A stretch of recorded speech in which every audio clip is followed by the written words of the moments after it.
Hi friends, అందరికీ నమస్కారం. నేను మీ సురేష్ బజ్జా. మీరు చూస్తున్నారు writer Suresh Bajja YouTube channel. మన వీడియోస్లో ఒక అబ్బాయి నాకు ఇలా కామెంట్ చేశారు. అన్నయ్య, నాకు చిన్నప్పటి నుంచి ఏదైనా సాధించాలని గొప్ప ఆశ, కానీ నా ఆర్థిక పరిస్థితి బాగలేదు. అలా అని నా ఆశను నేను వదులుకోలేదు.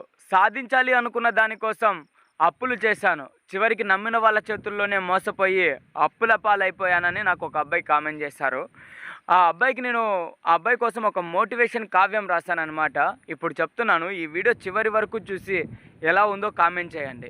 జగన్నాథ చక్రాల కింద నలిగిన ఓ జీవితమా, ఆశల జ్వాలలు ఎగసి ఆకాశం అందుకోబోతే అప్పుల బరువు అగాధంలోకి తోసెన.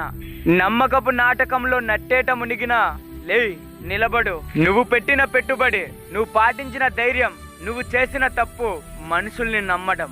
నలిగిపోయే చరిత్ర నీది కాదు తమ్ముడు, మళ్ళీ తలెత్తి లేచి నిలబడే వీరగాథ నీది. గుర్తుంచుకో, నిన్నటి రాత్రి నిద్ర పట్టని నిట్టూర్పులు నేటి సూర్యోదయాన్ని ఆపలేవు. మోసం ఒక మాయ మబ్బు, క్షణికం కరిగిపోయే నీటి బొట్టు. కోల్పోయిన ధనం పోతే పోనే, గెలుచుకున్న గుణపాఠం నీ ఆస్తి. గెలుచుకున్న అనుభవమే అగ్నిశిఖ, నీ లక్ష్యపు అంచుని తాకి కొత్త వెలుగుని పంచు. ప్రగతిశీల పయనం నీది, గర్జించు ఓ కర్మయోగి. నీ శ్రమ ఒక వజ్రపు ఆయుధం, నీవు చెమట చుక్క చిందిస్తే అది విప్లవపు శంఖం. ఆర్థిక అగాధం అంటావా? తృష్ణ తీరని లక్ష్యం నీకుంటే దారికే దారి చూపగలవు నీవు. అప్పుల అగ్నిలో కాలి స్వర్ణంలా బయటపడు. పాత మనసులు, పాత మోసాలు మర్చిపో. కొత్త శకం, కొత్త దీక్ష నీకోసం. మారండి లేదా మరణించండి అనే సూత్రాన్ని తిరగరాయి. నేనే మారుతాను, నేనే ఈ ప్రపంచాన్ని మారుస్తాను అనే పంతం పట్టు.